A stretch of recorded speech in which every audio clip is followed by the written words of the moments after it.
Hi, George. Hi, Welcome to Sandeep. Resolve.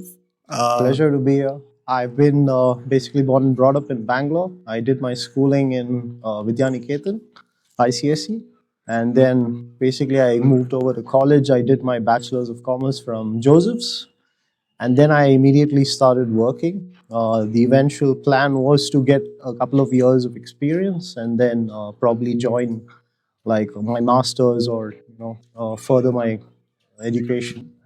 However, things obviously changed after my first job. What I realized was, well, while commerce and school laid the foundation for me, in work or at work, I basically started receiving a lot of inputs from my senior leaders in terms of my expertise.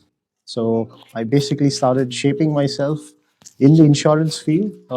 I started getting curious about different things in the insurance field, and over time, I was basically an expert in several topics related to insurance. I actually started focusing on claims and then also moved into like the accounting or the premium accounting space. Now, what's interesting is the degree that I did probably just laid the foundation, but it wasn't too specific. But at work, I got an opportunity to basically explore different avenues because of the organization that I was with. And also important that while I was working with the organization, I got several opportunities to enhance my skill sets, be it project management, be it change management, be it even leadership. So I was able to hone these skills, also apply it in certain areas and certain practices that I could basically take forward. So, I mean, my suggestion would be stay curious, keep yourself open in terms of what you can do. Obviously, you need to also have a vision as to what basically helps you out in terms of what's your interest, what sort of skills will take you to achieve or basically help you develop that interest further. And yeah, I guess it's just a journey of staying curious and learning on the go. Now, when it comes to being an expert, so I felt that I was not ready for leadership, but then basically I was also trying to explore, and I was very fortunate that I had a good leadership team in the company that I work with, which basically helped me to get out of my comfort zone a little bit, and at the same time also give me a little bit of a protective shield in terms of that I don't mess up too much. So that was really interesting for me because I got to experiment with being a leader. And the main difference that I see being an expert and being a leader is, as an expert, you tend to get into things and you do it yourselves. But being a leader is different. Being a leader is you got to empower everyone around you to find basically the solutions to the problems that are brought to you previously as an expert. And the main thing is getting this team communicating very well with the team, ensuring that you give them what is needed to support the guidance that is needed to come up with their own solutions. And I found that very interesting because I was now able to even coordinate with global teams. So initially, as an expert, I started off very locally, and now I basically lead a team that is pretty much even global. And one of the reasons I was able to do that was mainly ensuring that I communicate well with people. I understand what's their interest, what are the things that they need support with, and to try and bring that to them as much as possible. So my role changed from solving problems directly to enabling a team to solve problems that would come.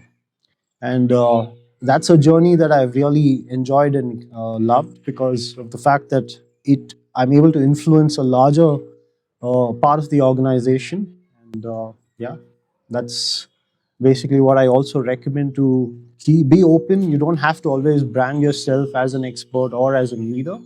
And the main thing is, I would suggest is you don't have to be like a team leader or a manager to start being a leader. You can even do it as an expert. Small things like you basically empower people in your team, or you start influencing others to find things on their own.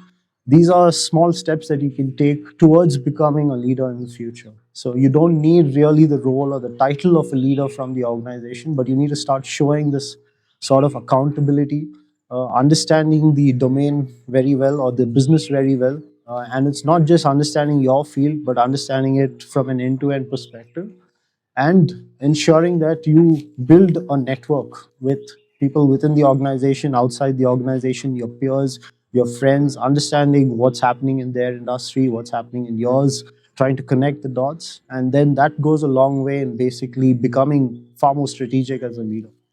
So, George, you mentioned that team you worked with, they helped you to get out of your comfort zone. Yeah.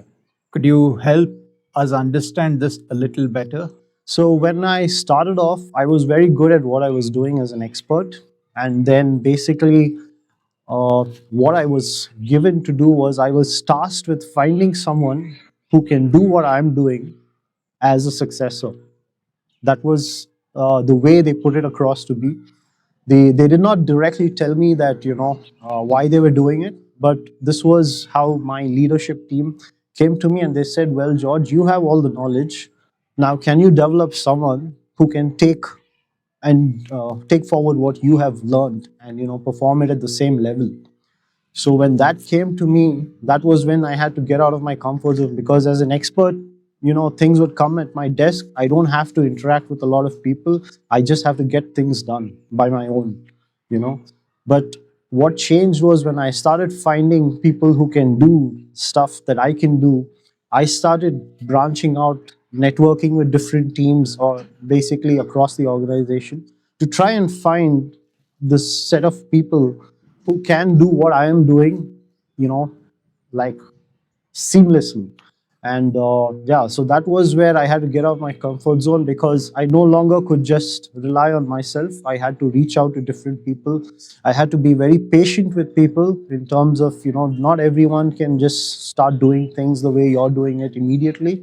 So patience is very important. You also have to create an environment of trust with people, that you're doing this not because it's only for your self gain, but also what's in it for them, like trying to explain the rationale towards how it can also help them in their future. And yeah, so these were things that I was not used to. I was very comfortable just handling things on my own, but now I had to basically step out, talk to different people, get people on board, basically get their buy into my ideas, and start running the show. So yeah, that was definitely a challenge, and this is how my leadership team went about doing it. They asked me to find a success. During this transition from being an expert to getting into a leadership role, did you face any challenges? Yeah, definitely. I was low on confidence being a leader, because as an expert, I would always challenge my leaders, and I don't have to find all the answers for their leadership problems, but I would be the person creating a lot of problems for the leaders to address. And when the thought about me becoming a leader came forth, then I was always very conscious about, okay, now how do I ensure that the problems that I used to raise as an expert with my leadership team can be solved now by me, or can be addressed by me. I was not very confident I could do it. Um so I'm very direct in my approach, and unfortunately, when it came to certain aspects of work, I had to tone down myself. I had to be very emotionally aware about how I talk, what's the effect it would have on others. So these are things that I definitely had a low. I was low on confidence. I doubted myself. But then what I also did was I started attending a course. Like, I started attending some trainings on emotional intelligence. So that helped me a lot to become a leader, because it's not only about your IQ, it's also about EQ. Okay, and a lot of it in leadership is EQ, actually. So you have to be very aware about your emotions. You have to also be very aware about when you talk, how others perceive things, which is basically being aware about how others react to what you say, and channelizing it in such a way that it's a win-win for both of us, for myself as well as for the other people that I interact with. So for me, it was basically EQ, like a lot of training on the EQ part. That was what helped me initially. And the other thing was experimenting a lot. So yeah, there are times when you don't make the right decisions. People basically will come back and challenge you on why you took a particular decision. But I think with time, I started growing comfortable that if I'm making a decision, I've backed it up with my gut, with my intuition, with data as well. So basically, I look at it as head, heart, and gut. Thinking from all these angles when you make a decision. Sometimes you don't have to make the decision, but you can delegate it. So, these are things that I started getting better at. Obviously, when you start off with, it's a different thing, but these are things that gradually, with experience, you get better at. And the more you do these things, the more you get better at it, is my opinion. What are some of the challenges that you face on a daily basis when it comes to managing a team or leading a team? Yeah, that's a good one. I think the main thing is so accountability is the biggest thing that I see. So taking accountability. So when you have a team, right, there are different responsibilities for everyone. Now the main thing is you as a leader are accountable for what's working well, what's not working well. The team has the responsibility to complete their tasks that are given to them. So as a leader, my biggest challenge is, although I'm not directly responsible for performing tasks, but if something goes wrong or if something goes well, I am held accountable. So I have to be accountable. I have to step in and take the blame when, although someone else has done something, but I have to be ready to take that accountability. It's on me, it's not on them. So that's the biggest challenge that I see when it comes to leadership. The other one is bold decision making, so many times I think the decision making is done at different levels. But as a leader, I mean, your decisions will shape even how basically your team, your organization goes forth in future. So that's extremely important that you take a decision and you're able to even sort of stick to it. At the same time, when things go too wrong, you have the ability to also flex and come back, rethink the decision, and make basically better decisions. Initially in my career, this was, I think, one of the disadvantages with me, because I used to beat myself up when I basically failed at something. But I think over time, what I would suggest is always look at it uh, from the aspect of what happened, how did it happen, and where it happened, rather than who. Don't focus on the who part, rather focus on what, why, and how, and always use it as an opportunity to get better the next time. And that's extremely important. So whatever you learn out of it, you should immediately put it into action in like the next project or in the next task or whatever. So I think this was something that I did initially struggle with, where you beat yourself. And normally also people are very focused on who, rather than what went wrong and why did it go wrong, and what could have been done to avoid it. So even when feedback is given, normally focus on the what and the whys rather than who, because that should be agnostic. So you talked about how you've dealt with failure on the personal front. What about when members of your team fail? How do you deal with that? And Okay. what do you do to motivate them uh, so they don't get demotivated by failure? Yes, the main thing is keeping your cool when your team members fail. Obviously, it's not that they wanted to fail. I mean, no one does it intentionally. So the thing as a leader is to keep your cool and to go back to them and provide them the support and the guidance that they need. Sometimes you have to take that responsibility and accountability as a leader, that probably you did not give them the enough guidance or enough coaching, and which is why probably they failed, or they weren't comfortable. Maybe you weren't approachable enough for them to come reach out to you and just find out, okay, whether I'm doing this the right way or not. So many times I believe that it's also about making your team members comfortable to approach you when there is a problem that they have to solve, or where they cannot make a decision on their own. Then what I do to basically ensure that they don't take this too heavily on their heart, and think about it again and again, and basically demotivate them is, I mean, normally what we do is we have a session where I also expose my vulnerability where I fail. So sometimes I believe that helps a lot. When you as a leader also show that human element, that you can also be vulnerable, then the other person also perceives that, yes, this person, it's a trusted environment, and even if I failed, my objective would be to step up and learn from it.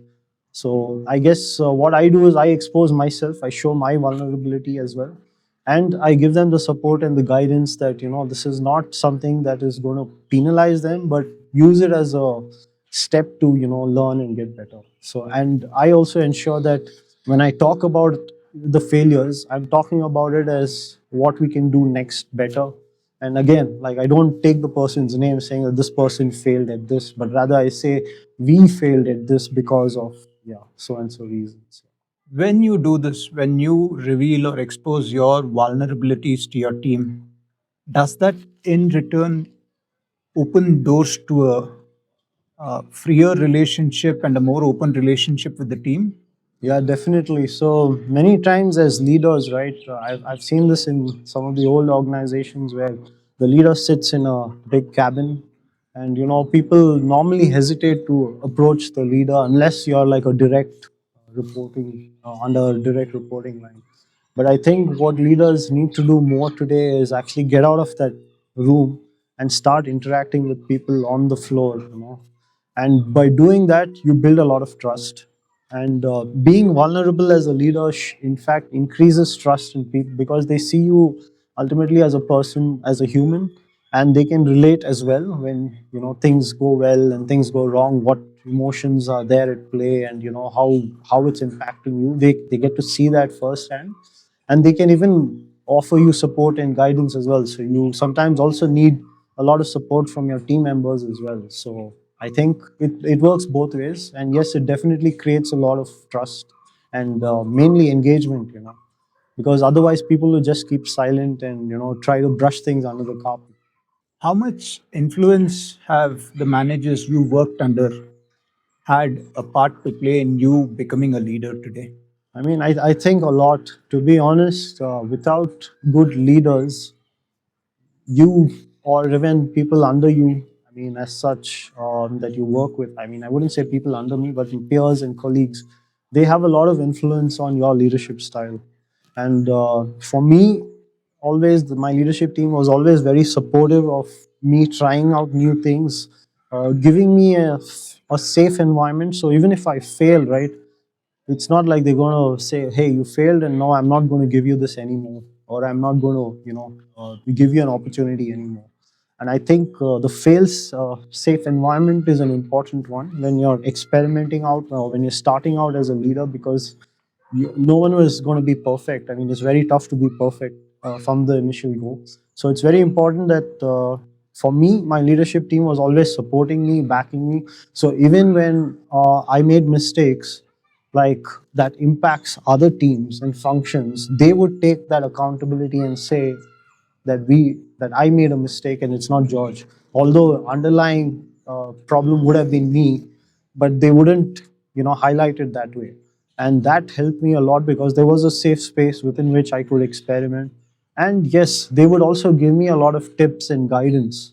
Okay, it's not that okay, you do what you want and you pass, you fail, whatever. But also at every stage, they would come back and check, George, do you need support? We are planning to do this. Where are you at? What do you need in terms of getting from step A to step B? Is there anything you need even externally, not just internally within the company, even externally? Is there an opportunity of rotating with another team to get to know them, or do you want mentorship? I think mentorship was the biggest thing for me, and I think everyone who aspires to be a leader or an expert, I mean, at least when you start off, try to find someone in the organization who can mentor you, or it can even be outside, externally, someone who can mentor you, and for that you need to understand basically what kind of a person you think would ideally be suitable for mentoring. So just as an example, now if I need to get better at strategic thinking, or I need to so as an expert, normally what you do, tasks are given to you and you complete it. Now, as a leader, you'll have to start thinking 2 years, 3 years down the line. You don't just focus on tasks that you have at hand today, but you also have to start thinking about what will take your team or the organization a little ahead. And for that, strategic thinking is extremely important. So, for me, as an example, I chose a mentor from an external company who was extremely good at strategic thinking and who used to develop goals and visions, like do SWOT analysis for organizations, like for a vision of like 3 to 5 years, So I started working with such people only because I had to uh, sort of develop my muscle on strategic thinking. So likewise, when it came to leadership, I obviously chose a mentor who actually works, coaches different people, coaches senior leaders to try and understand what is it that I need to do. And now this is very important that you have to take this time out. Okay. So the thing is, when you're, I go with this, I call it the 70-20-10 rule.